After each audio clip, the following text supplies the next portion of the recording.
So I just completed watching the What the Health podcast, or we're listening to, and I found it to be very interesting. So a lot of the things that we're kind of talking about in this podcast were where healthcare is going to go after the elections, what the two main party candidates are standing for, kind of what the options that they're giving. So a general consensus have kind of been gathered mainly about reproduction rights and rights to abortion. We know that Kamala Harris is for abortion. She is pro-choice, whereas Donald Trump has been kind of back and forth. He says that he is pro-life, but except for the exceptions, which I believe he states are incest, rape, or death to the mother. So it's just kind of confusing for a lot of women who might be going through struggles where, maybe they are considering abortion. So more clarity is kind of needed on where the future of reproductive rights is going. So this kind of did challenge me both socially and culturally, because I have very mixed opinions on the subject matter as well. But I personally have been thinking that I would like more clarity on what this person stands for as to what this person stands for. I would like a clear outline instead of Harris saying I believe in this in the case of this, or Trump saying I believe in this in the case of this. Something to be clear, cut, and dry. Something that raised concerns for me was when they were talking about EMTALA. EMTALA is a act that basically ensures people who go to the emergency room for emergency care cannot be turned away regardless of if they're able to pay or if they have insurance or not. So this personally affects me because I work in an emergency department. I'm always filling out EMTALA forms. I never really knew, exactly what they were for, exactly what they did.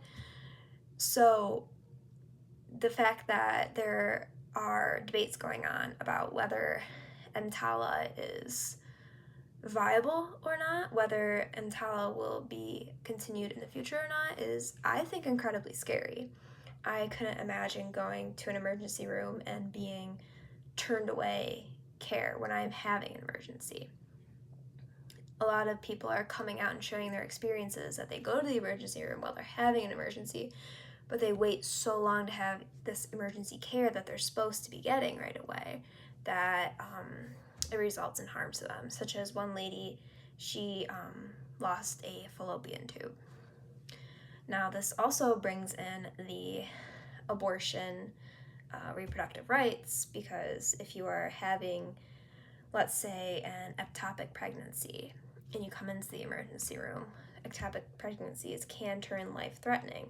They need to be dealt with. However, technically, one of the issues is that would be an abortion, even though the fetus is not viable because it is implanted in a fallopian tube. So it's just very complicated and just very, it leaves you waiting. Like, what are we going to do?